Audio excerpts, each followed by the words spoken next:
Hello everyone, welcome back to select IAS. दोस्तों, आप सभी का घटना चक्र की सीरीज़ में स्वागत है। यहाँ पर हम घटना चक्र को डिस्कस कर रहे हैं। आज से हम साइंस के घटना चक्र को डिस्कस करना शुरू कर रहे हैं। तो आज आपकी सामान्य विज्ञान यानी कि साइंस के घटना चक्र की पहली क्लास है। तो इसके अलावा हम ज्योग्राफी और पॉलिटी के घटना चक्र को भी डिस्कस कर रहे हैं। ज्योग्राफी और पॉलिटी के घटना चक्र पर आपकी काफ़ी सारी क्लासेस आ चुकी हैं। इन पर मैराथन क्लासेस भी आ गई हैं, तो आप इन्हें ज़रूर देखें। आपको ये सभी क्लासेस इसी चैनल की प्लेलिस्ट में इजीली अवेलेबल हो जाएंगी। तो आप प्लेलिस्ट को एक बार ज़रूर देखें। सभी सीरीज़ की प्लेलिस्ट बना दी गई है, आप प्लेलिस्ट को फॉलो करें। साइंस के घटना चक्र की भी प्लेलिस्ट बना दी जाएगी। देखिए, तो यहाँ पर आप देख सकते हैं फ्रेंड्स, सामान्य विज्ञान यानी कि जनरल साइंस में आपको साइंस पढ़ना होता है। तो इसमें आपको मेनली फिजिक्स, केमिस्ट्री और बायोलॉजी को कवर करना होता है। तब माना जाता है कि आपका साइंस जो है कवर हो चुका है। देखिए, आपको यहाँ पर फिजिक्स को कवर करना होगा। फिजिक्स के बाद आपको यहाँ पर केमिस्ट्री यानी कि रसायन विज्ञान को कवर करना होगा। देन आपको बायोलॉजी, जीव विज्ञान को कवर करना होगा। अगर हम अपने एग्ज़ाम के अकॉर्डिंग ये देखें कि सबसे ज़्यादा क्वेश्चन कौन से सेक्शन से आते हैं, तो आप सभी को पता है कि जीव विज्ञान यानी कि बायोलॉजी से सबसे ज़्यादा क्वेश्चन एग्ज़ाम में पूछे जाते हैं। इसीलिए एग्ज़ाम से पहले सही टाइम में ये चीज़ हमारी कवर हो जाए, तो बायोलॉजी को हम आज से स्टार्ट कर रहे हैं। सबसे पहले हम बायोलॉजी के सेक्शन को कवर करेंगे। देन आपका फिजिक्स और केमिस्ट्री को भी कवर किया जाएगा। इसके अलावा एक सब्जेक्ट होता है आपका हिस्ट्री। हिस्ट्री भी आपको पता है कि हिस्ट्री के अंदर आपको 3 चीज़ें पढ़नी होती है: एंशिएंट हिस्ट्री, मिडिवल हिस्ट्री और मॉडर्न हिस्ट्री। और अगर यहाँ से क्वेश्चन पूछा जाए कि हिस्ट्री से सबसे ज़्यादा प्रश्न कहाँ से आते हैं, तो आप सभी को पता है कि मॉडर्न हिस्ट्री से सबसे ज़्यादा क्वेश्चन पूछे जाते हैं। इसीलिए यहाँ पर भी आपको मॉडर्न हिस्ट्री के सेक्शन को सबसे पहले कवर करना है। तो जब हम हिस्ट्री के घटना चक्र की सीरीज स्टार्ट करेंगे, देन वहाँ पर भी मॉडर्न हिस्ट्री को सबसे पहले डिस्कस करेंगे और इसकी क्लास भी आपकी जल्द ही आने वाली है। तो हम यहाँ पर 3 से 4 सब्जेक्ट के घटना चक्र को डिस्कस कर रहे हैं ताकि आपका टाइमली ये घटना चक्र कवर हो जाए। देखिए फ्रेंड्स, अभी हाल ही में आपका एग्ज़ाम आने वाला है, तो काफ़ी पास आपका एग्ज़ाम है। आप सभी को पता है कि 11 फरवरी को आपका ARO का एग्ज़ाम है। देन 17 मार्च को आपका यूपी पीसीएस का एग्ज़ाम होने जा रहा है। तो यूपी पीसीएस का प्रीलिम्स आपका 17 मार्च को है। ऐसे में काफ़ी कम टाइम आपके पास बचा हुआ है, तो आपको अपने रिविज़न को जल्दी से कंप्लीट करना है। 3 चीज़ों पर ज़्यादा फोकस करना है: घटना चक्र पर फोकस करना है, करंट अफेयर्स पर फोकस करना है, और इसके अलावा टेस्ट आपको ज़्यादा से ज़्यादा लगाने हैं एंड देन उनका डिस्कशन करना है। टेस्ट का एनालिसिस करना है कि कौन से आपके वीक पोर्शन है, कहाँ पर आप ज़्यादा सवाल गलत करते हैं, और कौन से आपके स्ट्रॉन्ग पोर्शन है। तो ये चीज़ आपको टेस्ट से ही सीखने को मिलेगी। टेस्ट देते समय आपको नंबर पर फोकस नहीं करना है। ये नहीं सोचना है कि हमारे इतने कम नंबर आ रहे हैं या इतने ज़्यादा आ रहे हैं, क्योंकि टेस्ट देने का जो सही मतलब होता है वो होता है उसका एनालिसिस करना। एनालिसिस के थ्रू आप जो टेस्ट से सीखते हैं, जो इन्फॉर्मेशन गेन करते हैं, वो ज़्यादा मैटर करती है रेदर देन नंबर्स। तो नंबर्स पर आपको फोकस नहीं करना है। देखिए, चलिए आज की क्लास को स्टार्ट करते हैं। तो आज की क्लास में हम बायोलॉजी यानी कि जीव विज्ञान को डिस्कस करेंगे। सबसे पहले हम आपको जीव विज्ञान यानी कि बायोलॉजी के चैप्टर्स को दिखाते हैं। कौन कौन से चैप्टर्स यहाँ पर आपको दिए गए हैं। देखिए, यहाँ पर आप देख सकते हैं, ये आपके बायोलॉजी का इंडेक्स है। सबसे पहला चैप्टर है आपका जीव विज्ञान की उपशाखाएं। ये चैप्टर आपका काफ़ी ज़्यादा इम्पोर्टेंट है। यहाँ से काफ़ी ज़्यादा प्रश्न आपसे पूछे जाते हैं। तो इस चैप्टर को हम आज की क्लास में डिस्कस करेंगे। देखिए, दूसरा चैप्टर है आपका जैव विकास को लेकर। तीसरा चैप्टर वर्गीकी, टैक्सोनॉमी। ये चैप्टर भी काफ़ी ज़्यादा इम्पोर्टेंट है। बायोलॉजी के सभी चैप्टर्स आपकी एग्जाम के लिए काफ़ी ज़्यादा इंपॉर्टेंट हैं। यहाँ से बार बार क्वेश्चन पूछे जाते हैं।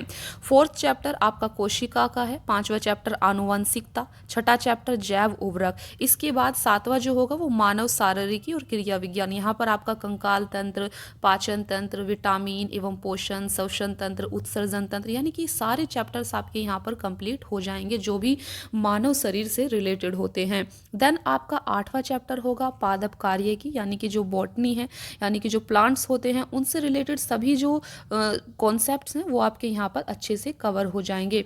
देन 9th चैप्टर रोग एवं उपचार, तो यहाँ पर हम देखेंगे विषाणु जनित रोग के बारे में, जीवाणु जनित रोग, कवक जनित रोग, यहाँ से काफ़ी सारे क्वेश्चन हैं जो आपके एग्जाम में लगातार पूछे जा रहे हैं। देन 10वां चैप्टर आपका आनुवांशिक इंजीनियरिंग और बायोटेक्नोलॉजी को लेकर होगा। 11 चैप्टर आपका मिसलेनियस होगा, यहाँ पर भी काफ़ी सारे क्वेश्चंस आपको देखने को मिलेंगे। देखिए, तो आज की जो सबसे पहला चैप्टर है आपका जीव विज्ञान की उपशाखाएं, इसे हम डिस्कस करेंगे। चलिए देखते हैं। तो फ्रेंड्स, यहाँ पर आप देख सकते हैं, यहाँ से आपका जीव विज्ञान यानी कि बायोलॉजी का पोर्शन स्टार्ट हो जाता है। तो ये आपके शुरू में नोट्स दिए गए होते हैं, ठीक है।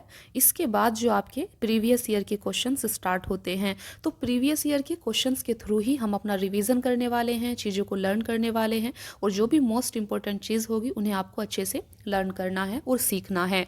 देखिए, सबसे पहला क्वेश्चन है आपके सामने, जंतु विज्ञान जूलॉजी अध्ययन करता है। आपको बताना है कि जूलॉजी के अंतर्गत किसका अध्ययन किया जाता है। तो सबसे पहला कथन है केवल जीवित जानवरों का, दूसरा है केवल जीवित वनस्पति का, तीसरा कथन है जीवित व मृत जानवरों दोनों का, और चौथा कथन है जीवित व मृत वनस्पति दोनों का। तो आपको यहाँ पर पता होना चाहिए कि जूलॉजी जंतु विज्ञान के अंतर्गत किस चीज़ का अध्ययन हम करते हैं। तो फ्रेंड्स, आपको यहाँ पर याद रखना है, जूलॉजी के अंतर्गत हम जीवित व मृत जानवरों दोनों का ही अध्ययन करते हैं। यहाँ पर बेसिकली जंतु का अध्ययन किया जाता है। जंतु चाहे आपका जीवित हो या मृत हो, यहाँ पर दोनों का ही अध्ययन किया जाएगा। तो इस पॉइंट को आपको ध्यान रखना है, आपको यहाँ पर गलत इस क्वेश्चन को नहीं करना है।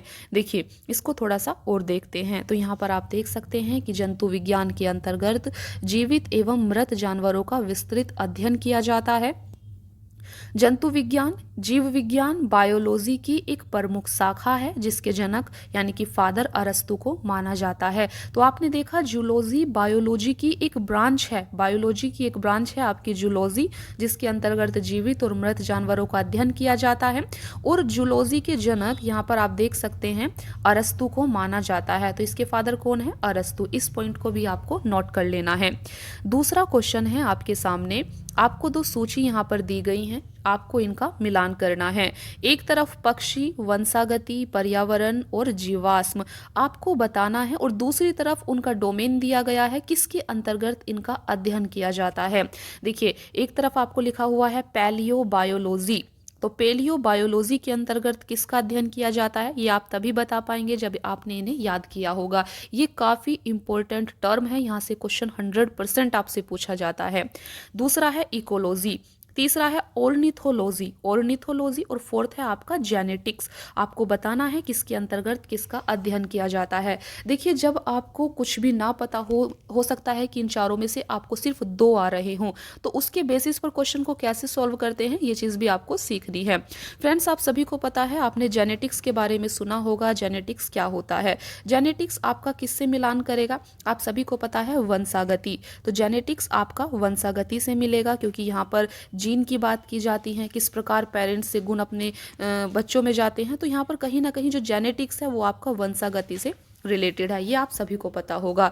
देन एक चीज़ और यहाँ पर दी गई है इकोलॉजी। आपको इकोलॉजी के बारे में भी पता होगा कि कहीं ना कहीं जो इकोलॉजी है वो आपका पर्यावरण से संबंधित होता है। तो इनके आधार पर भी आप इस क्वेश्चन का आंसर फाइंड आउट कर सकते हैं। इस प्रकार से आप ये जो एक अप्रोच है, ये आपको अप्रोच डेवलप करनी है क्वेश्चंस को सॉल्व करने की। देखिए, यहाँ पर आपको 4 ऑप्शंस दिए गए हैं, ठीक है। इसका सही आंसर आपका यहाँ पर बी हो जाएगा, ऑप्शन बी आपका सही है। तो अभी आप यहाँ पर देखिए, जो आपका जेनेटिक्स है, जेनेटिक्स किससे मिलेगा यहाँ पर आपका, यानी कि जो बी है, फोर्थ का बी का यहाँ पर आपका 4 होना चाहिए। तो आप देख सकते हैं ये आपका बी है, और बी का यहाँ पर 4 यहाँ पर दिया गया है। देखिए, बी का 4 यहाँ पर दिया गया है, और बी का 4 यहाँ भी दिया गया था। अभी भी अब आपको एक चीज़ क्लियर हो जाती है कि आपका यहाँ पर या तो बी आंसर होगा या फिर आपका डी आंसर होगा। इस चीज़ से आपको इतना पता चल गया। इतना पता चलने के बाद आपको ऑप्शंस को एलिमिनेट करना है। एलिमिनेट कैसे करते हैं? ए को आपको तुरंत एलिमिनेट कर देना है कि ये हमारा नहीं हो सकता है। देन सी को आप एलिमिनेट करेंगे, ये भी हमारा नहीं होगा। तो इस प्रकार की जो अप्रोच है वो आपको डेवलप करनी होगी। तो बी और डी में से हमारा आंसर होगा, क्योंकि हमें पता है, हम श्योर हैं इस चीज़ को लेकर कि बी का आंसर आपका 4 ही होगा, जेनेटिक्स होगा, ठीक है। देन हमने देखा था इकोलॉजी, जो हमारा सी है पर्यावरण, पर्यावरण हमारा 2 से मिलेगा। चलिए देखते हैं कि सी का 2 कहाँ पर दिया गया है। देखिए यहाँ से अभी आपको बिल्कुल क्लियर हो जाएगा। तो फ्रेंड्स आप देख सकते हैं सी का 2 कहाँ पर दिया गया है। सी का 2 सिर्फ एक ही ऑप्शन में दिया गया है, बी में। सी का 2 आपका बी में दिया गया है। आप देख सकते हैं कि डी में 1 दिया गया है। तो इस आधार पर भी आपने इसको एलिमिनेट कर दिया, ये आपका गलत हो जाएगा और सही आंसर कौन सा होगा, आपका ऑप्शन बी। तो यहाँ पर आपने सीखा कि किस अप्रोच के साथ हमें एग्जाम में क्वेश्चंस को सॉल्व करना होता है। देखिए आपको यहाँ पर सभी नहीं आ रहा था, लेकिन सिर्फ 2 के बेसिस पर हमने अपना आंसर फाइंड आउट किया। इसके अलावा आपको जो भी ऑप्शन में दिया गया होता है उसको अच्छे से लर्न कर लेना होता है। देखिए अभी जो बाकी का देखते हैं, जो आपका ए है, ए आपका पक्षी है, तो पक्षी का अध्ययन किसके अंतर्गत किया जाता है, तो ए का सही होगा आपका 3। ए का मिलान किससे करेंगे आप, 3 से। तो ए का जो पक्षी का अध्ययन है वो आपका ऑर्निथोलॉजी के अंतर्गत किया जाता है। काफी इंपॉर्टेंट टर्म है, इसे आपको याद करना है। ऑर्निथोलॉजी के अंतर्गत पक्षी का अध्ययन किया जाता है। और जीवाश्म का अध्ययन किसके अंतर्गत किया जाता है, तो जीवाश्म का अध्ययन आपका पैलियोबायोलॉजी के अंतर्गत किया जाता है। इन्हें आपको एज इट इज याद कर लेना है, क्योंकि काफी इंपॉर्टेंट है। रिपीटेशन के साथ क्वेश्चन आपसे पूछे जाते हैं। यहाँ पर आप सही मिलान देख सकते हैं। देखिए पक्षी, पक्षी आपका ऑर्निथोलॉजी, वंशागति जेनेटिक्स, पर्यावरण इकोलॉजी, जीवाश्म पैलियो बायोलॉजी, इन्हें आपको याद करना है। तीसरा क्वेश्चन है आपके सामने, फूलों के अध्ययन को क्या कहते हैं, तो फूलों का अध्ययन किसके अंतर्गत किया जाता है, सही आंसर इसका ऑप्शन बी होगा, एंथोलॉजी। एंथोलॉजी के अंतर्गत फूलों का अध्ययन किया जाता है। देखिए यहाँ पर आपने सीखा कि फूलों का अध्ययन कहाँ पर किया जाता है, एंथोलॉजी के अंतर्गत। लेकिन आपको सिर्फ यहीं पर नहीं रुकना है। देखिए बाकी की टर्म आप देखिए, फ्रेनोलॉजी यहाँ पर दिया गया है, एग्रोएस्ट्रोलॉजी दिया गया है और पैलिनोलॉजी दिया गया है। आपको देखना है कि इन टर्म का मतलब क्या होता है। हो सकता है आपसे अगली बार यहाँ से क्वेश्चन पूछ लिया जाए। चलिए देखते हैं कि इनका क्या मतलब होता है। देखिए आपके सामने है फ्रेनोलॉजी। तो फ्रेनोलॉजी क्या होता है, इसके अंतर्गत किस चीज का अध्ययन करते हैं, तो आप देख सकते हैं कि फ्रेनोलॉजी के अंतर्गत मस्तिष्क के विभिन्न भागों की क्रियाशीलता तथा विक्षिप्तता का अध्ययन किया जाता है। दूसरी टर्म है एंथोलॉजी। एंथोलॉजी के अंतर्गत फूलों का अध्ययन किया जाता है। तीसरी है एग्रोएस्ट्रोलॉजी। एग्रोएस्ट्रोलॉजी के अंतर्गत घास से संबंधित अध्ययन किया जाता है। और चौथी टर्म है आपके सामने पैलिनोलॉजी। पैलिनोलॉजी के अंतर्गत विभिन्न प्रकार के पराग कणों का अध्ययन किया जाता है। तो इन सबको आपको अच्छे से देखना है। फोर्थ क्वेश्चन है आपके सामने, कीटों के वैज्ञानिक अध्ययन को क्या कहते हैं। कीटों के वैज्ञानिक अध्ययन को, इसका सही आंसर ऑप्शन बी होगा, एंटोमोलॉजी। कीटों के वैज्ञानिक अध्ययन को एंटोमोलॉजी कहते हैं। इसके अलावा जो बाकी की टर्म है, चलिए उन्हें भी अच्छे से देखते हैं। देखिए एक टर्म है आपके सामने इक्थियोलॉजी। इक्थियोलॉजी के अंतर्गत मत्स्य की संरचना, कार्य की इत्यादि का अध्ययन किया जाता है। दूसरी टर्म है एंटोमोलॉजी। एंटोमोलॉजी के अंतर्गत कीटों का वैज्ञानिक अध्ययन किया जाता है। तीसरी टर्म है पैरासिटोलॉजी। पैरासिटोलॉजी के अंतर्गत परजीवी जीवों का अध्ययन किया जाता है। चौथी टर्म है मैलेकोलॉजी। मैलेकोलॉजी के अंतर्गत मोलस्का और इनके खोलों का अध्ययन किया जाता है। चलिए आगे बढ़ते हैं। फिफ्थ क्वेश्चन है आपका, निम्न में से कौन सा विषय जनसंख्या एवं मानव समुदायों के महत्वपूर्ण आंकड़ों के अध्ययन से संबंधित है। इसका सही आंसर ऑप्शन सी होगा, जनांक तो जनांक आपका जनसंख्या और मानव समुदायों के महत्वपूर्ण आंकड़ों के अध्ययन से संबंधित है। यहाँ पर आप देख सकते हैं जनांक को डेमोग्राफी कहते हैं। तो डेमोग्राफी के अंतर्गत जनसंख्या और मानव समुदायों के समस्त निर्धारक तत्वों और उनके परिणामों का अध्ययन किया जाता है। इसके अंतर्गत जनसंख्या के आकार, क्षेत्रीय वितरण एवं बनावट, उसमें पाए जाने वाले परिवर्तन तथा परिवर्तन के उत्तरदायी कारणों जैसे जन्म दर, मृत्यु दर, क्षेत्रीय संचरण और सामाजिक गतिशीलता का अध्ययन किया जाता है। अर्थात इसके अंतर्गत जनसंख्या के गुणात्मक एवं परिमाणात्मक दोनों ही पक्षों का अध्ययन और विश्लेषण किया जाता है। सिक्स्थ क्वेश्चन है आपके सामने, विभिन्न संस्कृतियों के वैज्ञानिक विवरण के तुलनात्मक अध्ययन को क्या कहते हैं। सही आंसर इसका ऑप्शन ए होगा, इथनोलॉजी। तो विभिन्न संस्कृतियों के वैज्ञानिक विवरण के अध्ययन, तुलनात्मक अध्ययन को इथनोलॉजी कहा जाता है। देखिए यहाँ पर आप देख सकते हैं, तो एथनोलॉजी के अंतर्गत विभिन्न संस्कृतियों के वैज्ञानिक विवरणों का तुलनात्मक अध्ययन किया जाता है। इसके अलावा नेक्स्ट है आपका एथनोग्राफी। एथनोग्राफी के अंतर्गत किसी विशिष्ट संस्कृति का अध्ययन किया जाता है। नेक्स्ट है आपका एथोलॉजी। एथोलॉजी के अंतर्गत मानव सहित सभी जंतुओं के व्यवहार का अध्ययन किया जाता है। नेक्स्ट है आपका एथिक्स। एथिक्स में क्या होता है, इसमें नैतिक आचार और कर्तव्य का मनोवैज्ञानिक अध्ययन किया जाता है। सेवंथ क्वेश्चन है आपके सामने, जैविक जगत में होने वाले कार्य, गुण व पद्धति के अध्ययन के इस ज्ञान को मशीनी जगत में उपयोग करने को क्या कहते हैं। काफी इंपॉर्टेंट क्वेश्चन है, ध्यान से पढ़िए इसे। देखिए यहाँ पर आपसे पूछा गया है कि जैविक जगत में होने वाले कार्य, गुण, पद्धति के अध्ययन के इस ज्ञान को मशीनी जगत में उपयोग करने को क्या कहते हैं। सही आंसर इसका ऑप्शन ए होगा, बायोनिक्स। तो इसे क्या कहते हैं, इसको आपका बायोनिक्स कहते हैं। बायोनिक्स के अंतर्गत ऐसा किया जाता है, तो आप यहाँ पर देख सकते हैं। देखिए बायोनिक्स, एक आपका बायोनिक्स है और एक आपका बायोनोमिक्स है, ठीक है, इनमें कंफ्यूज नहीं होना है। बायोनिक्स का मतलब अलग है और बायोनोमिक्स का मतलब अलग है। देखिए तो काफी सारी टर्म यहाँ पर मिलती जुलती आपको दी गई हैं। तीसरी टर्म है बायोनोमी और चौथी टर्म है बायोमेट्री। इन सभी का अलग अलग मतलब होता है, क्या होता है, इस चीज पर आपको ध्यान देना है। देखिए बायोनिक्स का मतलब होता है जैविक जगत में होने वाले कार्य, गुण एवं पद्धति का अध्ययन एवं अजैव तंत्र पर इसका प्रयोग करना।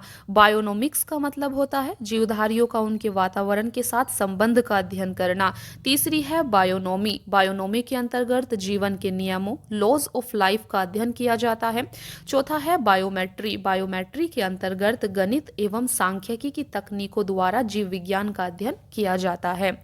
आठवां क्वेश्चन है आपके सामने, पैलियो वनस्पति के अंतर्गत किस चीज का अध्ययन करते हैं। सही आंसर यहाँ पर ऑप्शन डी है, इनमें से कोई नहीं। यहाँ पर कोई भी ऑप्शन सही नहीं दिया गया है, क्योंकि यहाँ पर आप देख सकते हैं पैलियो वनस्पति या पैलियो बॉटनी के अंतर्गत पादप जीवाश्मों का अध्ययन करते हैं। तो यहाँ पर हम किस चीज का अध्ययन करते हैं, पादप जीवाश्मों का। जबकि आप देख सकते हैं यहाँ पर जंतु जीवाश्म बोला है, फफूंदी का बोला है, शैवाल का बोला है, तो कोई भी आंसर यहाँ पर सही नहीं है। तो पैलियो वनस्पति के अंतर्गत हम पादप जीवाश्मों का अध्ययन करते हैं। देखिए जो कि लाखों वर्ष पूर्व बर्फ, मिट्टी इत्यादि के नीचे किसी प्राकृतिक घटना के कारण दब गए थे, उनकी छाप पत्थरों की चट्टानों में प्राप्त होती है। जीवाश्मों से जैव विकास के वास्तविक ठोस प्रमाण मिलते हैं। प्रोफेसर बीरबल साहनी को भारतीय जीवाश्म वनस्पति विज्ञान का जनक यानी कि father of Indian palaeo botany कहा गया है। इन्हें आप याद रखेंगे। चलिए आगे बढ़ते हैं। 9th क्वेश्चन है आपके सामने, रेशम कीट पालन को क्या कहते हैं।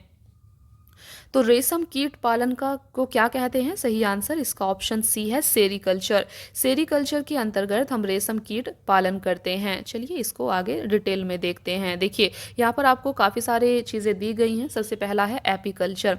एपीकल्चर के अंतर्गत हम व्यापारिक स्तर पर शहद उत्पादन तथा फसलों में परागन हेतु मधुमक्खी पालन करते हैं। तो एपीकल्चर आपका किससे जुड़ा हुआ है, आपको याद रखना है, यह है आपका मधुमक्खी पालन या शहद उत्पादन से जुड़ा हुआ है।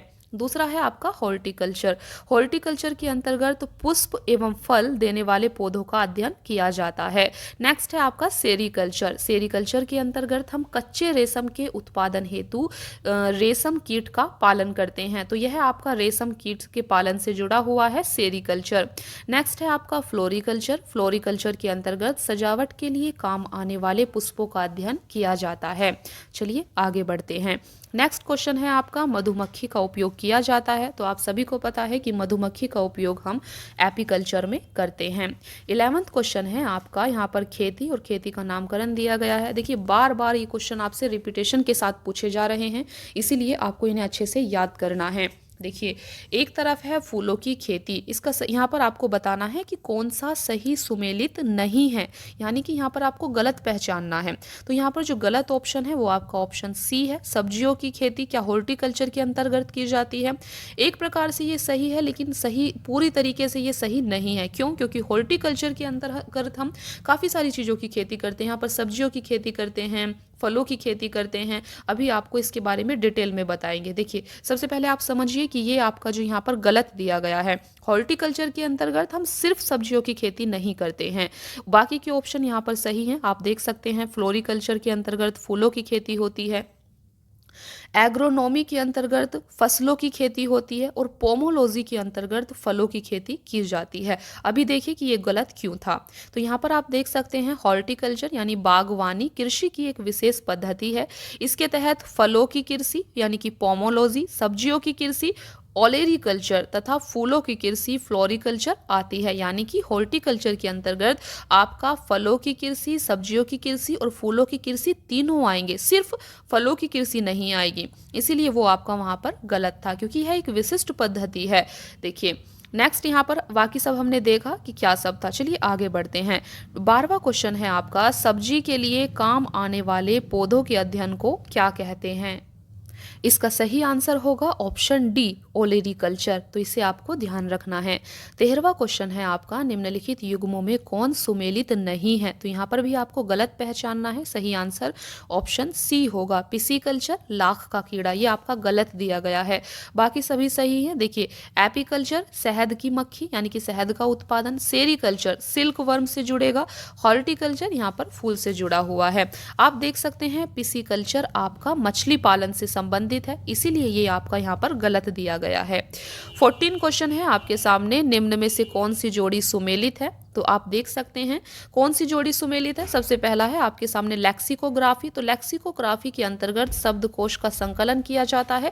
ये आपका यहाँ पर सही आंसर दिया गया है, बाकी सभी यहाँ पर गलत दिए गए हैं। तो आप देख सकते हैं लेक्सिकोग्राफी के अंतर्गत शब्दकोश का संकलन किया जाता है। फिलोलॉजी के अंतर्गत भाषा की संरचना एवं विकास एवं इतिहास का अध्ययन किया जाता है। एंटोमोलॉजी के अंतर्गत कीटों का अध्ययन किया जाता है और आइकोनोग्राफी के अंतर्गत चित्रकला का अध्ययन किया जाता है। 15वां क्वेश्चन है, लेक्सिकोग्राफी का संबंध है। सही आंसर ऑप्शन बी होगा, शब्दकोश के संयोजन से।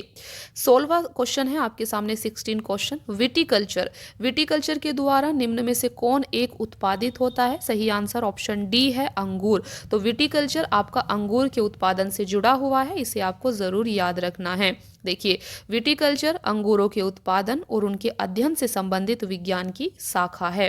17 क्वेश्चन है आपका, कीट संवर्धन क्या होता है। तो कीट संवर्धन क्या होता है। सही आंसर ऑप्शन ए है, कीटों की वृद्धि करने का विज्ञान ही कीट संवर्धन है। यहाँ पर आप देख सकते हैं कीट संवर्धन कीटों जैसे कि केंचुआ की वृद्धि करने का विज्ञान है। केंचुआ कृषकों का मित्र एवं भूमि की आंत कहा जाता है। केंचुआ खाद या वर्मी कंपोस्ट पोषक पदार्थों से भरपूर एक उत्तम जैव उर्वरक है। 18वां क्वेश्चन है, वर्मीकल्चर में प्रयुक्त वर्म होता है।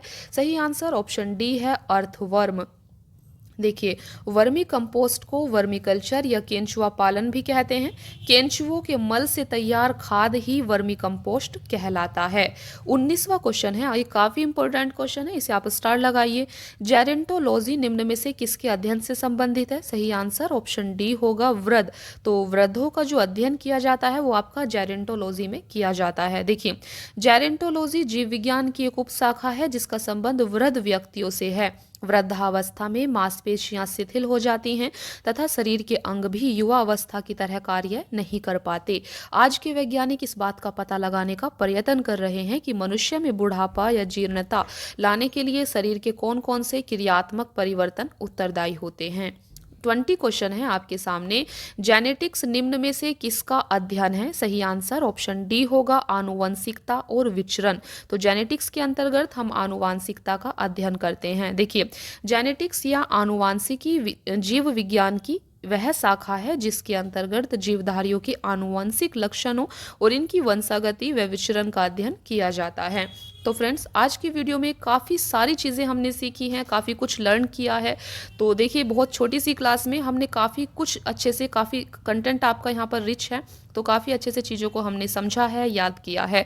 तो आज की वीडियो में इतना ही, मिलते हैं फिर नेक्स्ट क्लास में। ये सीरीज़ आपकी कंटिन्यू रहेगी। यहाँ पर साइंस के घटना चक्र को हम काफ़ी अच्छे से डिस्कस करेंगे। आप लोगों को सपोर्ट करना है, कमेंट करना है, वीडियो को लाइक करना है ताकि हमारा मोटिवेशन बना रहे। Thank you so much friends for watching the class. Keep watching. Please like, share and subscribe. Thank you.